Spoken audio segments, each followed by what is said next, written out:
For the past 21 months, the builders of the new California Department of Transportation, or Caltrans headquarters in downtown Los Angeles, have been lifting, welding, pouring, installing, testing, sweating, and swearing. Put number 2 right here. In an effort to make this massive 750,000 square foot office building a reality.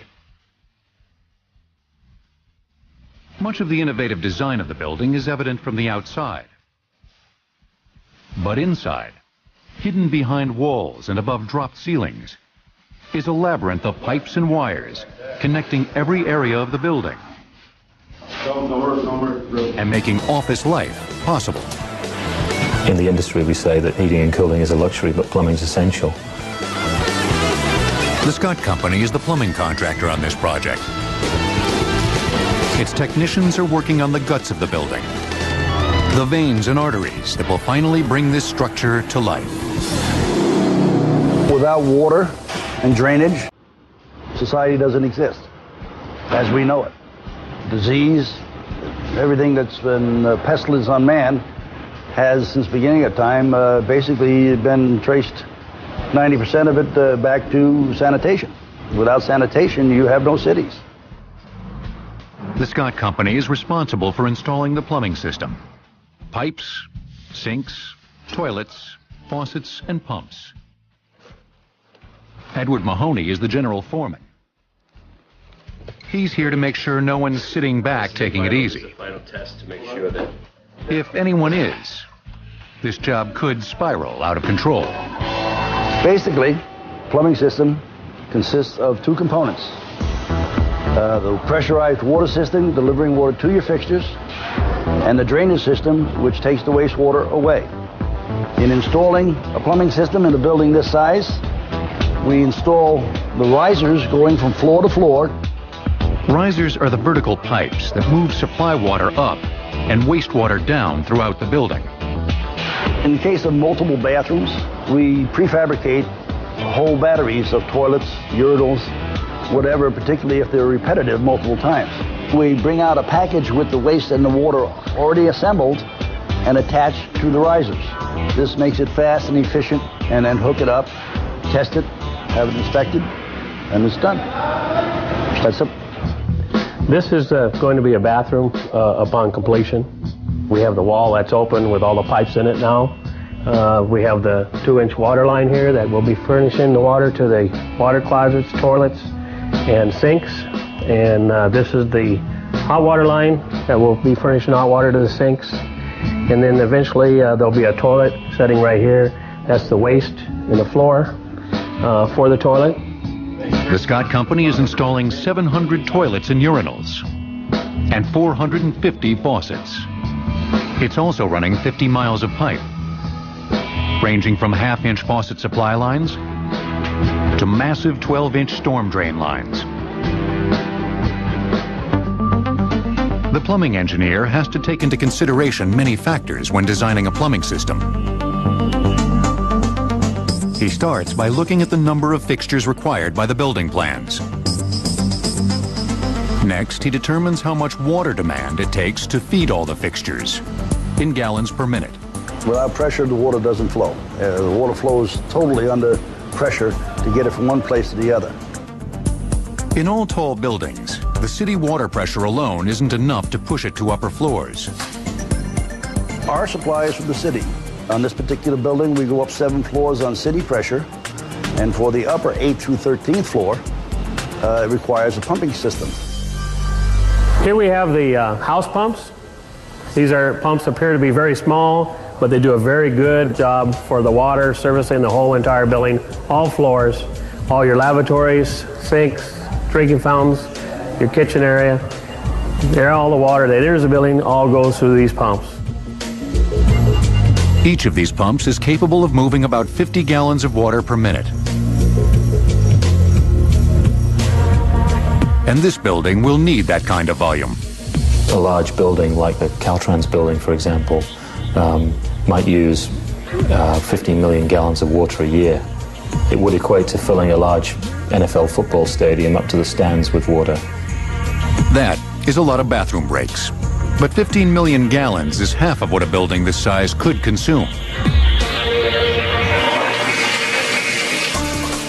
Low-flow toilets and automatic faucets will help keep the state of California from flushing resources down the drain. What's special about these is that they have sensors so that when you wash your hands, you take your hand away and the water stops running. It's going to save considerable in the long run. In semi-arid Los Angeles, water conservation is a primary concern for the designers of the Caltrans project. This and other structures being built throughout the world are leaning more and more towards sustainable or green construction. Our energy crisis in the United States, for a lot of countries around the world, is a water crisis.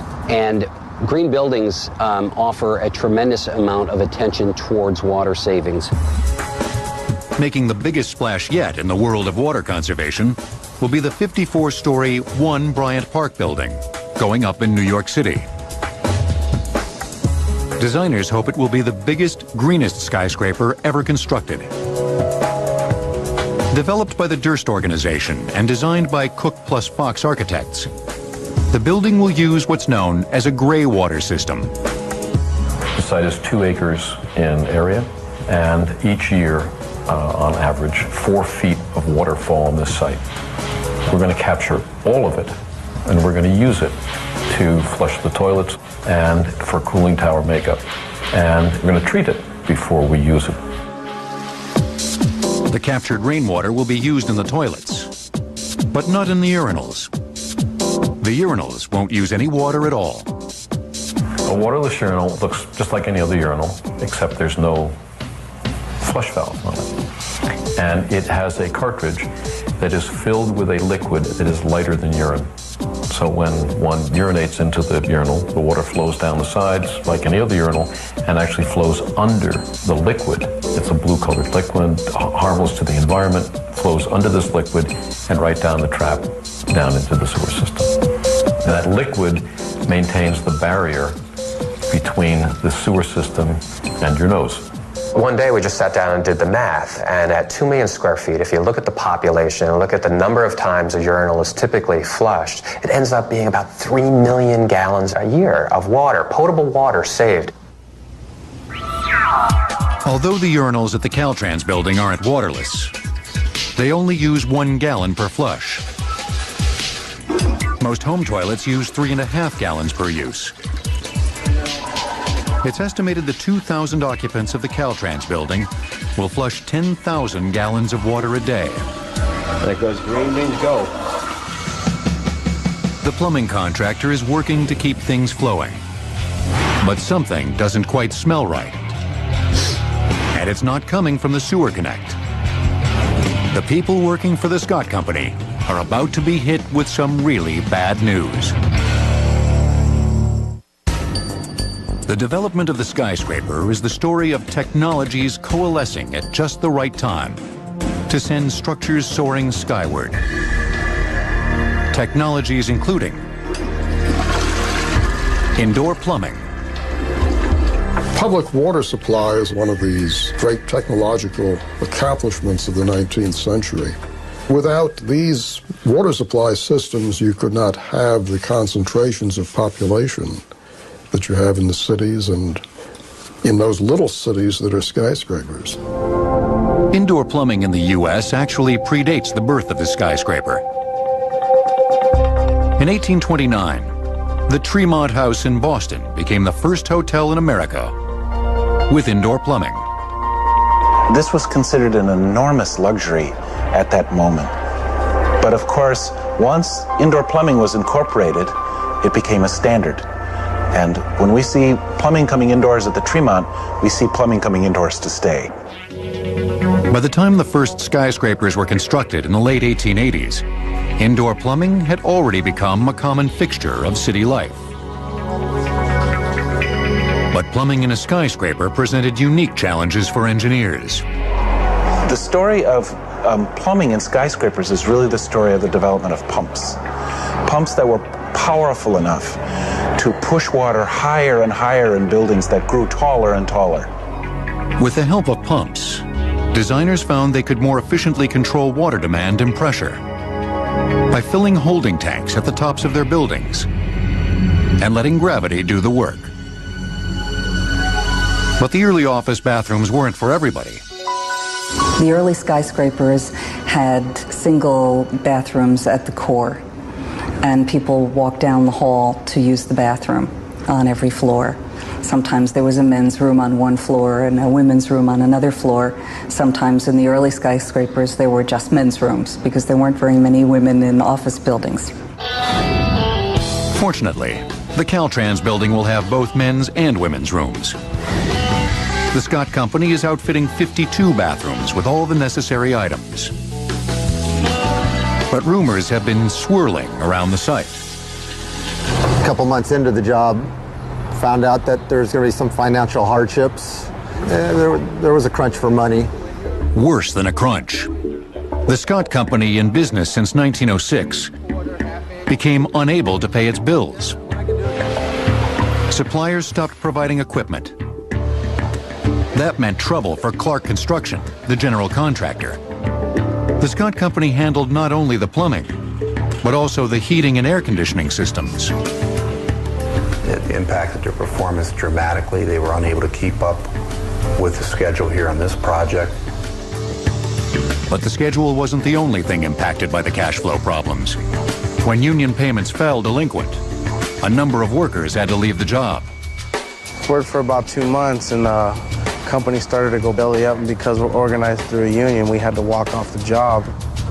You know, for a lot of guys, it got real tough and real hard. Some guys like myself, I almost lost my house. The trouble started in 2002, when the Scott Company worked on a Las Vegas super hotel, and the hotel skipped out on its bill. A lot of the money, from what I understand, was being tied up on other jobs. They were owed a lot of money. Reportedly, millions. The Scott Company started running out of materials, time, and personnel. Yeah, why isn't he working? He should be started over there. He needs more manpower. The truth comes out. He needs more. Why doesn't he get... Once the rumors got out, naturally, a lot of people start looking for other avenues for steady employment. When you lose key personnel, it's hard to recover. This floor looks clean. The only good thing about it, it's clean, but there's no work going on, right? Clark Construction stepped in to try to retain crucial people. Clark even paid suppliers directly, just to keep the job going. But Clark couldn't keep the Scott Company going. After a century of service, the Scott Company was forced to close its doors. Fortunately for the project, Clark Construction was insured for events like this. And we'll be able to get to that shortly. The build team chose Western Air as the replacement plumbing contractor. And the transition went smoothly. Western Air even hired many former Scott employees who knew the project, including Ed, plumbing foreman, Steve, general foreman, and Joe, piping superintendent. I'm going to finish this job up. Western Air has talked to me a little bit about staying on with them, and like I say, they seem to be a very, very good company, and I will probably stay on with them if the occasion arises. As Clark struggles to keep everything on schedule, they're hoping there are no more shocking surprises, especially since the electricians are in next to get this building wired.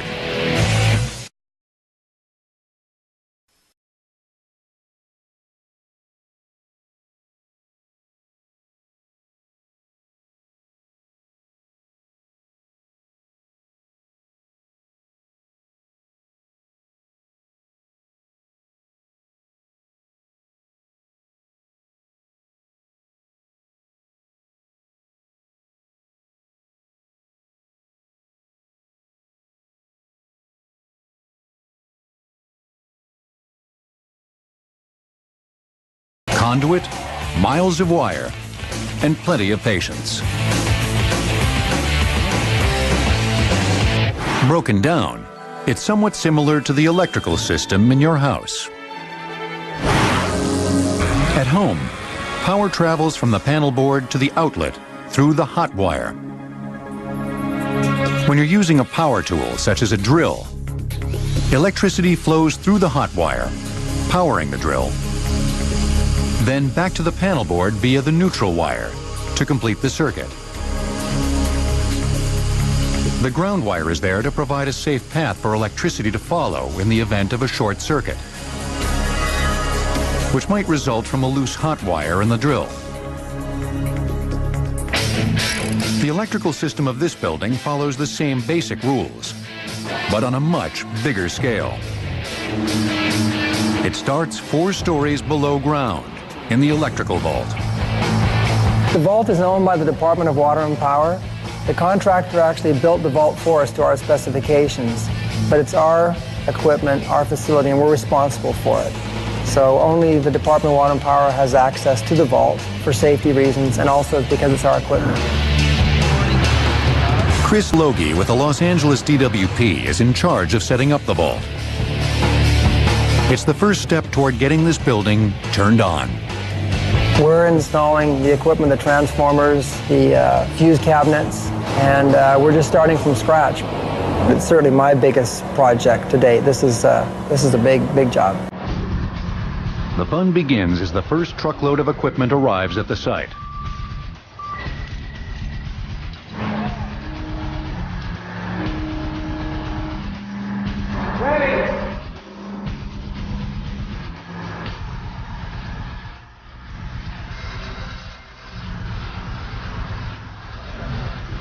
Today we unloaded 2 transformers. The transformers are very heavy, about 25,000 pounds, the larger one. There are also tons of ancillary equipment. Once set up, only the DWP has keys to the vault, meaning no one working in the building has access. That's because there's going to be a lot of juice running through this room. There's pipes that are running underground, and they're all over the city, and they're bringing in a very high voltage cable. It's 34,500 volts. That voltage is brought in, and it's brought into these large transformers. And what the transformers do, imagine the word transformer, it transforms that high voltage of 34,000 volts into something that people can actually use, 480 volts. With every electrical system, especially one this massive, there are safeties built into the system. This system has multiple safeties, including breakers and fuses. Each transformer has got a fuse cabinet. You might be able to see them behind me. They're about 11 feet tall, giant fuse cabinets. At home, the circuit breaker panel, they're there to protect the wire in your home from overheating. You happen to put too many pieces of equipment on, like a toaster and a microwave. The fuses in this room are here to protect the transformers. If there's too much of current drawn before the equipment can be damaged, the fuse blows.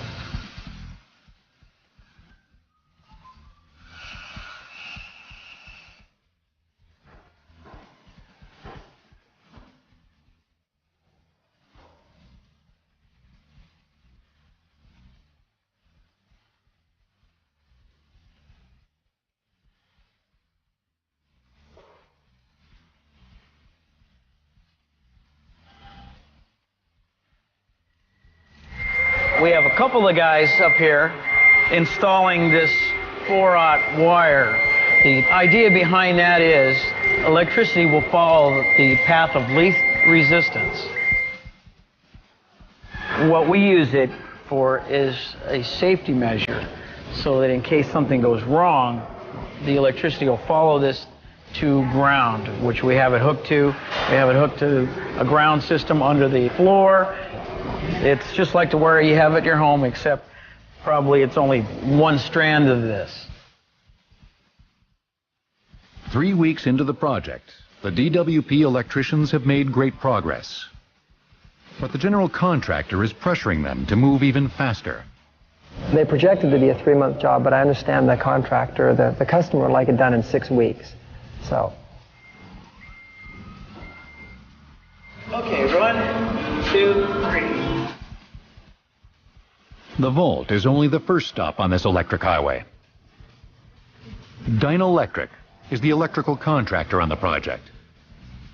Their electricians take over where the DWP workers leave off, installing the rest of the equipment, conduit, wiring, and lighting. Well, we're out of the vault. Now we're in the main electrical room that the vault feeds. This is one of our switch gears. In layman's terms, this is kind of like a big breaker box. It has several different breakers, and each breaker has a different function. One might be turning on the air conditioning equipment, one might be turning on the elevators, and so on and so forth. This is just one breaker right here. That's practically the size of a washing machine as compared to the size that you're used to turn on and off with your fingers in your house. From here, electricity travels up to electric rooms on each floor. We're on the 7th floor. This is the south end, the electric room. So from downstairs where the main electric room is, we have some of this bus duct risers, which is large pieces of copper busing that come up through the building, carries a lot of power, more than wire could. And we stick a switch here to grab onto it. It's got a circuit breaker, big wire, and what that does is it feeds this transformer, which will take it down to a voltage that's more usable in the building. From there, it goes to the distribution board. From here, it goes up, it goes down. It happens to also feed these 3 branch circuit panels on the 7th floor, which from here go out to all the office space to feed their receptacles and their lights and plug their computers in. Wires transport the juice from the panel board to the receptacles. Electricians run metal-clad or rigid metal conduit to protect the wires from getting damaged in the process of installation, or being nicked by a rogue nail driven into the wall to support a picture frame.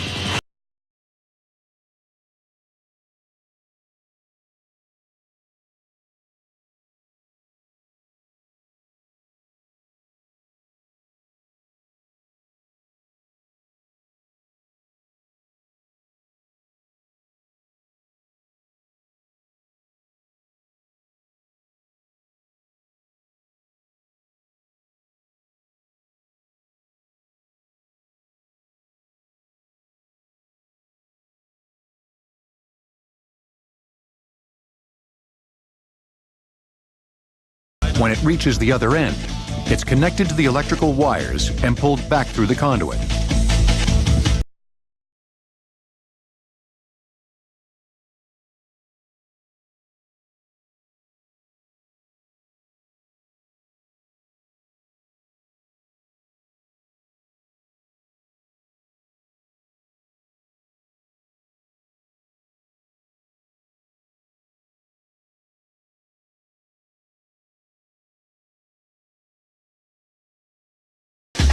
Each one of these 50,000 electrical wires has an exact place it needs to go.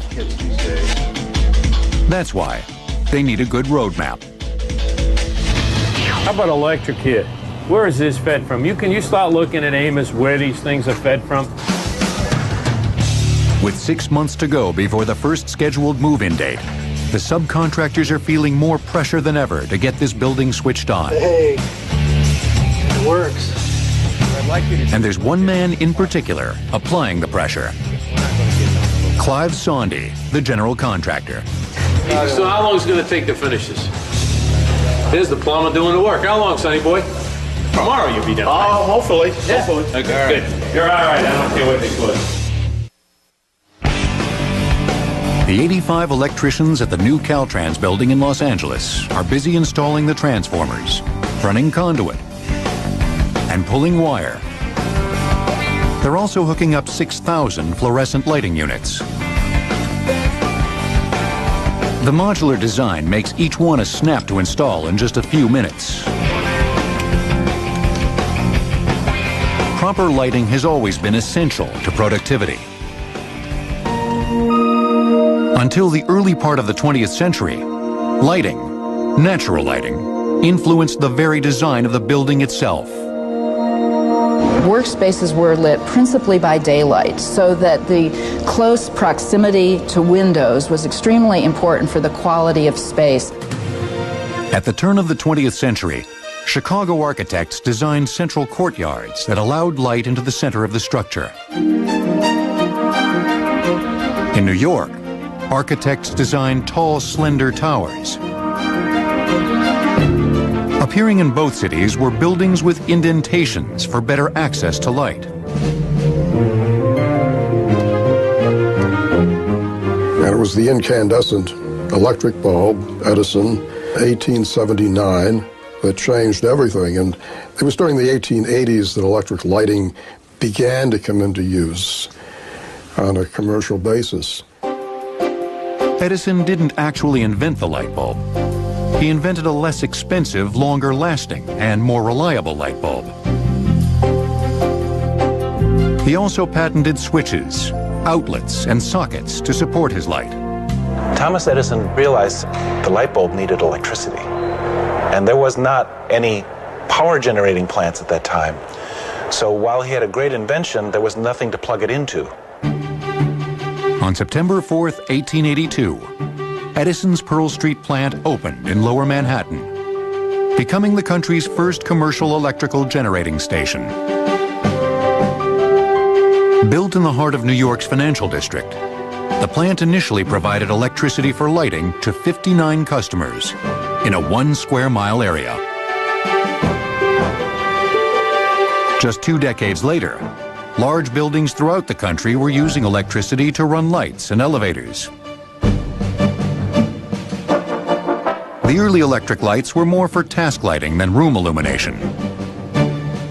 But the shape of things started to change with the introduction of fluorescent lighting in the late 1930s. After the invention of fluorescent light, the internal space of the office could be much deeper than it was before because fluorescent lights are cool. So you didn't need to have any longer the light wells that cut into the space. While the electrical engineering company on the Caltrans project isn't facing the same challenges Edison faced, the obstacles are still daunting. Today, owners aren't satisfied with electrical systems that merely function. They also want them to be efficient. No one wants to get shocked by an electric bill. It's estimated that 1/3 of all the energy used in the U.S. is consumed by large buildings.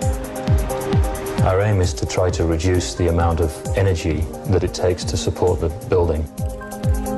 Arup, the electrical engineer, working with the architect, has come up with some bright ideas to help conserve power in the Caltrans building. We do that by designing a more efficient mechanical system by using light fixtures which produce less heat, so there's less cooling. Each light fixture has a motion detector, so it only turns on when it's needed.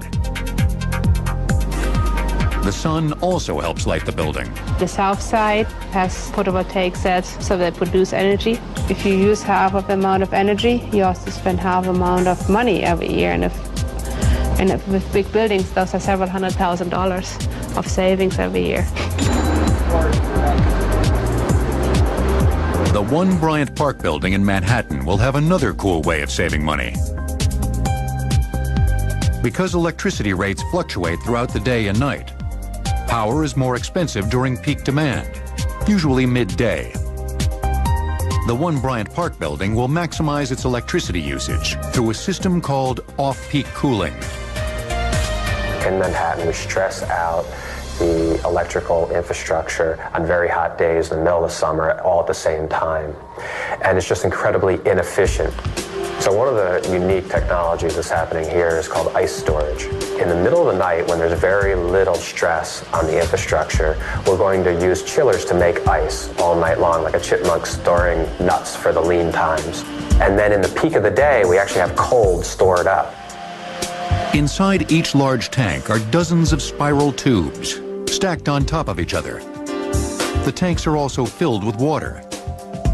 At night, coolant from the chillers is pumped through the tubes, freezing the water solid in the container. During the day, warm coolant is pumped back through the tubes, drawing cold from the ice and chilling the coolant. The chilled coolant then goes to air handling units to cool the air. Although off-peak cooling is already being used in many buildings throughout the world, the One Bryant Park building is several years from completion. Caltrans building, on the other hand, is in the final stretch. Everyone is racing toward the finish line, and people are starting to sweat. We got a lot of work in here. When you get a date out of these guys, I want to finish this crap. I want to get done. It's been 22 months since excavation began. Clark Construction, the general contractor, is struggling to get the building finished. Schedule is very important. We have a contract to deliver this project to the owner, and you have a set date. They expect to move into this building. That date is August 13th, 2004, less than 4 months away. To add to the pressure, Clark faces penalties of $25,000 for every day it's late. Great. Over the past 21 months, Clark has faced rain delays, a distraught man hijacking their tower crane, mock-up testing trouble. We got some water here. We got to find out where it's coming from. Elevator ropes jumping off their shiv, and the bankruptcy of the project's plumbing contractor.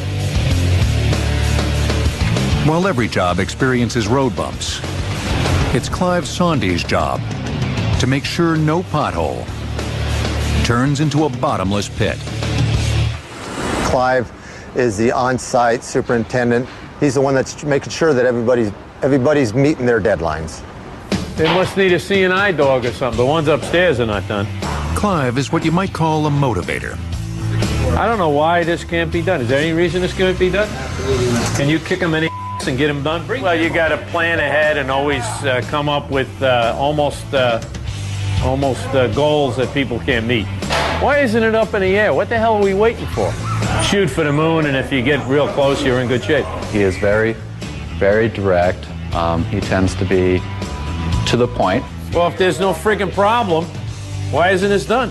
Which is good, because you don't want to beat around the bush. If it don't belong here, just throw the shit out. Look at all that duck. All right. Just throw it out. I'll talk to John and charge him for it. But he's pretty much a general out there. I'm tired of babysitting. I'm not a babysitter.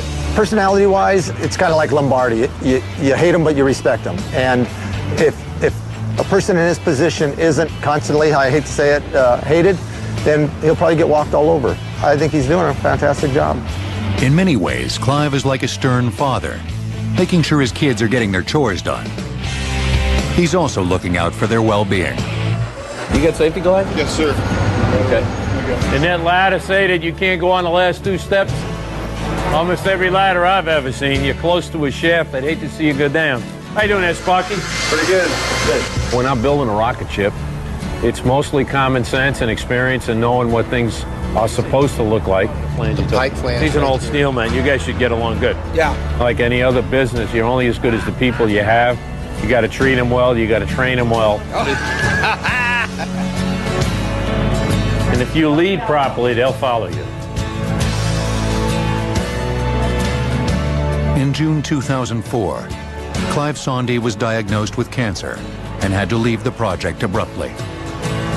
He underwent surgery 3 weeks later to remove a portion of his pancreas. Clive is currently recovering from the major surgery.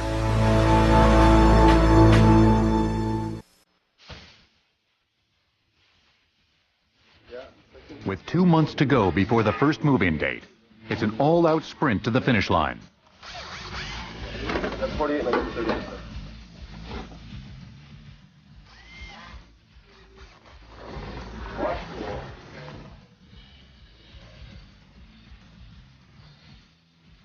Inside, the new Caltrans District 7 headquarters building is starting to look like an office. Because the Caltrans employees will be moving into the building in waves over several months, some floors are farther ahead than others. Eventually, 2,000 people will occupy this building. And this is the man who's going to hook them up. Dave Pilkington of Contra Costa Electric is in charge of installing the phone and data backbone of the building. We start after the blueprints are made, and they figure out how many phones they want, how many data locations they want, And then we come in and we start roughing in the cable, which is pulling the cable in. We pulled in 1.5 million feet of data cabling. We also pulled in about 20,000 feet of voice riser cabling. We keep track of all the wires by a really, really good labeling schematic. Everything is labeled. You can't forget any labels. You really can't. While the cable is being roughed in, technicians on the second floor are outfitting the central computer and phone rooms with servers and voice equipment.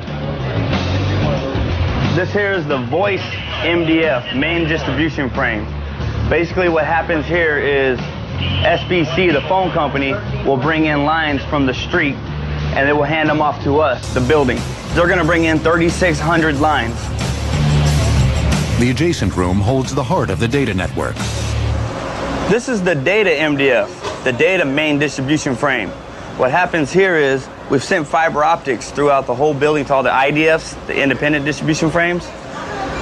We have 2,400 fiber lines. And what we're doing now is testing them to make sure they work. Every computer in this building will be talking through this room. Fiber optics are long, thin strands of glass, which use light signals to transmit information. Technicians use fiber optic cable because it can carry far more information over longer distances and at a much faster speed than traditional copper wire. 2 of these fibers, because you need a transmit and a receive, 2 of these fibers could probably run this whole building if they wanted to be on one network. Every computer in this building. But there will be dozens of departments with individual networks and servers. The fiber optic cable travels up conduit to independent distribution frames, or closets, on each floor, where copper wire then takes the information to each phone and data jack.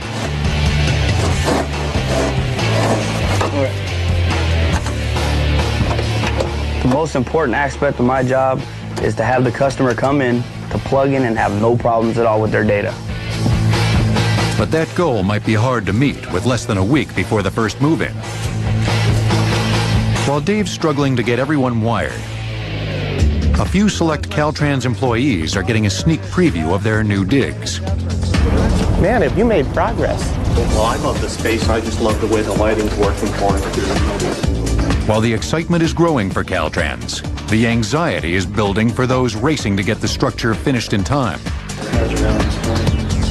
Brian Day, project director with the California Department of General Services, has been here at the site as a liaison between various groups, including Caltrans, the end user, and Clark Construction, the general contractor.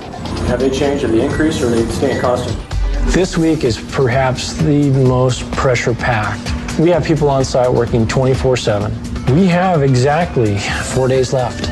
We have 4 days left to complete the fire life safety testing. Can't have that. The Caltrans District 7 user group begins moving equipment and furniture over Friday, August 13th. And we anticipate meeting that date. This is one of the final steps. If the state fire marshal sees anything not yet up to snuff, the Caltrans people can't move in at the end of this week. Considering the complexities of construction, it's amazing that a project stretching back 3 years could be mapped out so carefully that it might actually meet its completion deadline. Let's rewind a bit. But when you see the skin and you look at the real one and you realize it has holes in it and it builds up color. I never come up with an idea and that's the project and I hand it to you done. It's not the way it works. I see the creative process and architecture as something much more evolutionary. We actually started excavation on April 23rd of this year. To date, we've moved about 190,000 out of 200,000 cubic yards of dirt. There's a few different ways to place concrete. Shotcrete is where it's actually blown onto the wall with high air pressure. The most difficult job is the steel erection itself, is actually putting the structure up. And the guys that have the most difficult job is the raising gang along with the two connectors.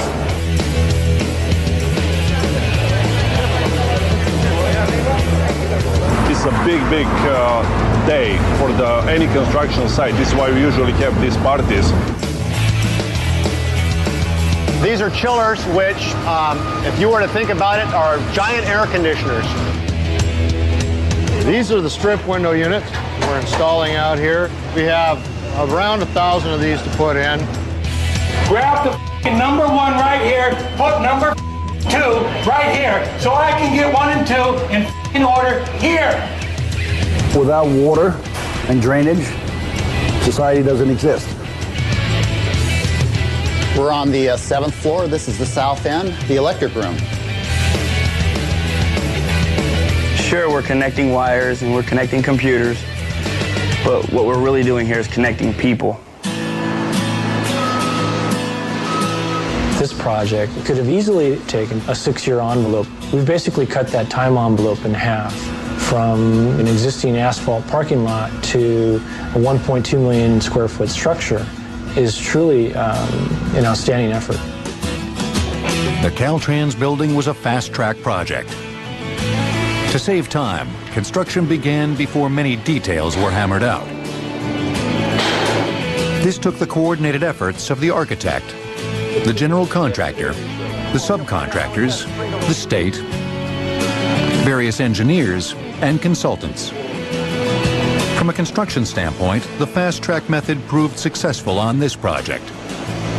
But the real critics have yet to weigh in. The people taking over this building in just a few days.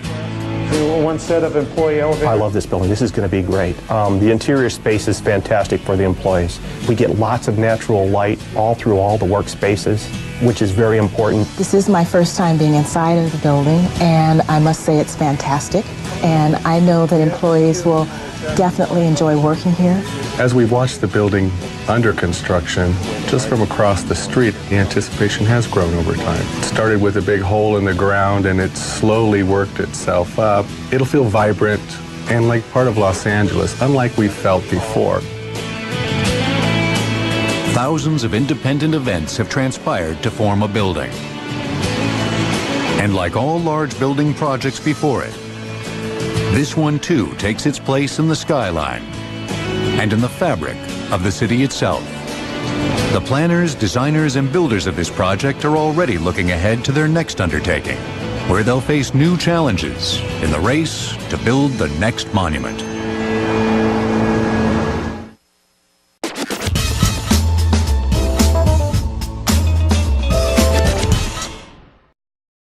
And 450 faucets. It's also running 50 miles of pipe, ranging from half-inch faucet supply lines to massive 12-inch storm drain lines. The plumbing engineer has to take into consideration many factors when designing a plumbing system. He starts by looking at the number of fixtures required by the building plans. Next, he determines how much water demand it takes to feed all the fixtures in gallons per minute.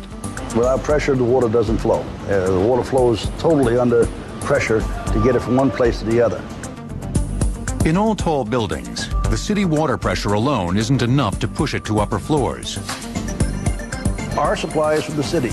On this particular whole batteries of toilets, urinals, whatever, particularly if they're repetitive multiple times. We bring out a package with the waste and the water already assembled and attached to the risers. This makes it fast and efficient, and then hook it up, test it, have it inspected, and it's done. That's it. This is going to be a bathroom upon completion. We have the wall that's open with all the pipes in it now. We have the 2-inch water line here that will be furnishing the water to the water closets, toilets, and sinks. And this is the hot water line that will be furnishing hot water to the sinks. And then eventually there'll be a toilet setting right here. That's the waste in the floor for the toilet. The Scott Company is installing 700 toilets and urinals, wires connecting every area of the building, and making office life possible. In the industry, we say that heating and cooling is a luxury, but plumbing is essential. The Scott Company is the plumbing contractor on this project. Its technicians are working on the guts of the building, the veins and arteries that will finally bring this structure to life. Without water and drainage, society doesn't exist as we know it. Disease, Everything that's been pestilence on man has, since the beginning of time, basically been traced 90% of it back to sanitation. Without sanitation, you have no cities. The Scott Company is responsible for installing the plumbing system.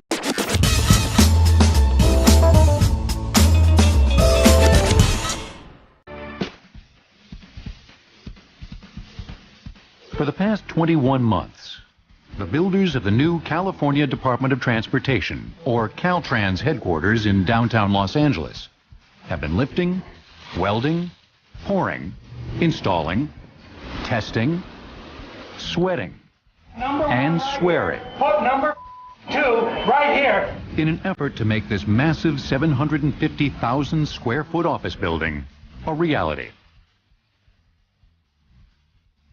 Much of the innovative design of the building is evident from the outside.